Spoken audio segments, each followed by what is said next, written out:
Kia ora, boys and girls. Today I'm back with another Dr. Seuss book. Did I ever tell you how lucky you are?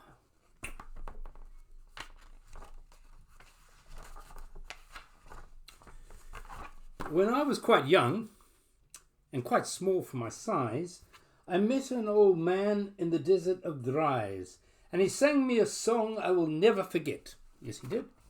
At least, well, I haven't forgotten it yet. He sat in a terrible, prickly place, but he sang with a sunny, sweet smile on his face.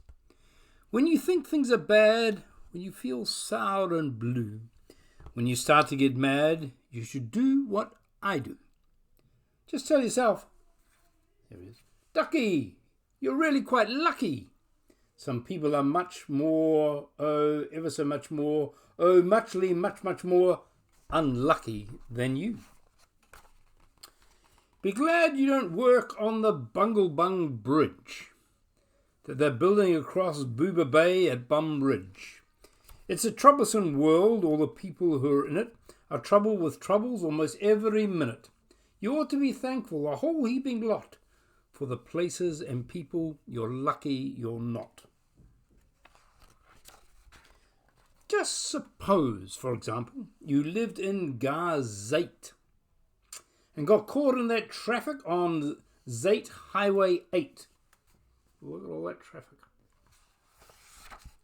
Or suppose, just for instance, you lived in Garzaya with your bedroom up there and your bathroom up there. I think it's Garzia. Suppose you were poor Herbie Hart, who has taken his thrombinbulator apart. He never will get it together, I'm sure. He never will know if the glick or the gore fits into the scrux or the snucks or the snore. Yes, Ducky, you're lucky. You're not Herbie Hart, who's taken apart his thrombinbulator apart. Think you work too hard? Think of poor Ali Saad.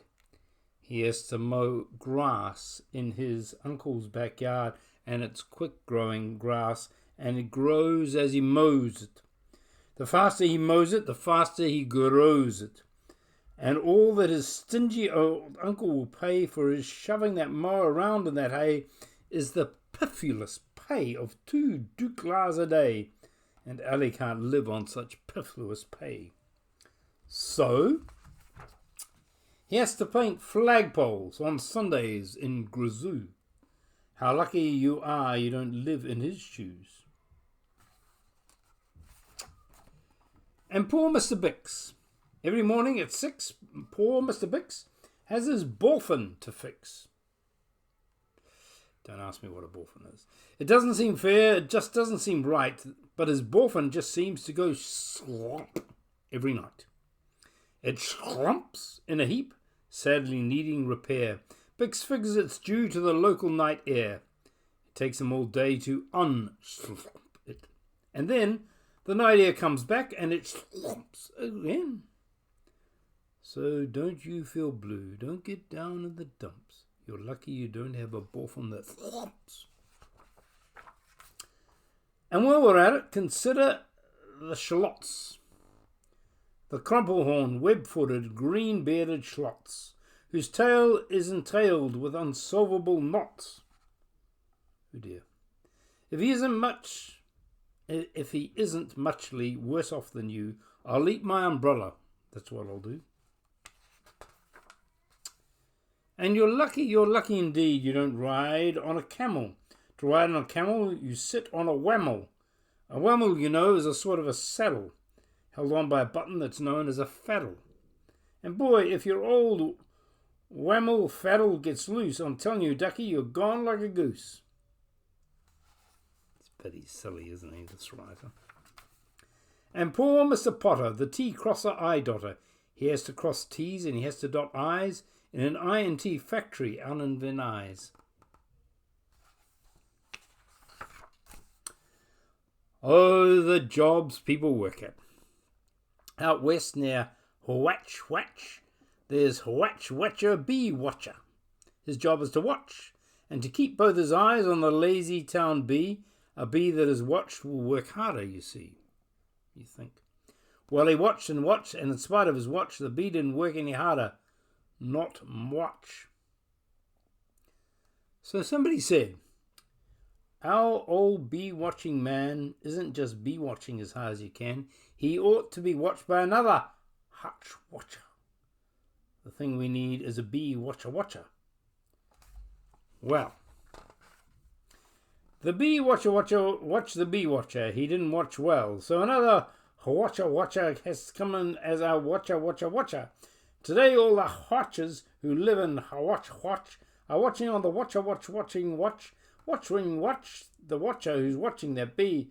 You're not a watcher, you're lucky, you see.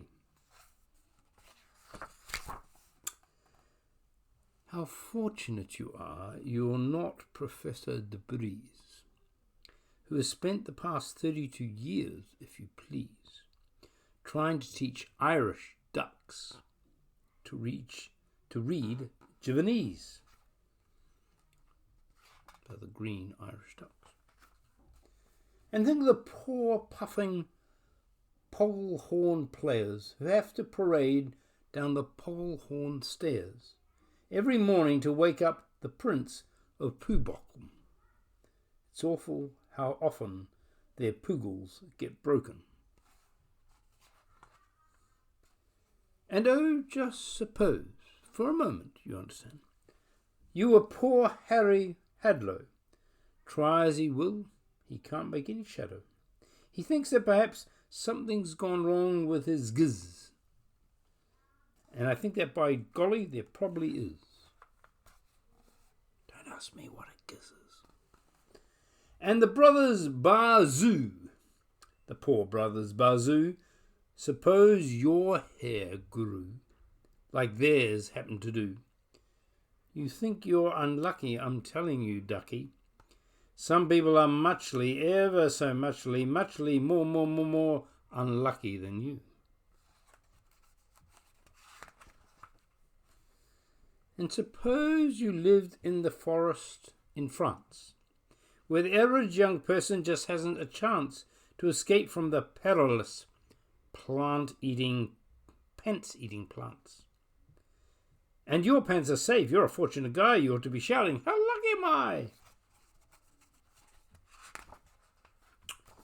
And speaking of plants, you should be greatly gladdish you're not Farmer Falkenberg's 17th radish.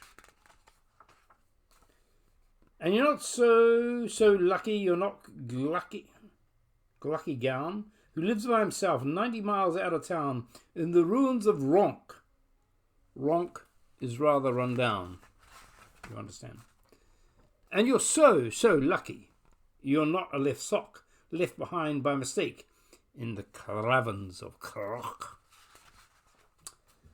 Thank goodness of all of the things you're not. Thank goodness you're not something someone forgot. And left all alone in some punkerish place like a rusty tin coat hanger hanging in space. And that's why I say, ducky, don't grumble, don't stew. Some critters are much, ever so much, so muchly much more unlucky than you. Well, that's how you write a book and make up a whole lot of words that mean a whole lot of not much, but they rhyme, so it's fun. And it also has a good message. There's lots of people more unlucky than you and me. And sometimes it just is nice to be grateful for what we have. Like books that rhyme and make us smile. Have a great day.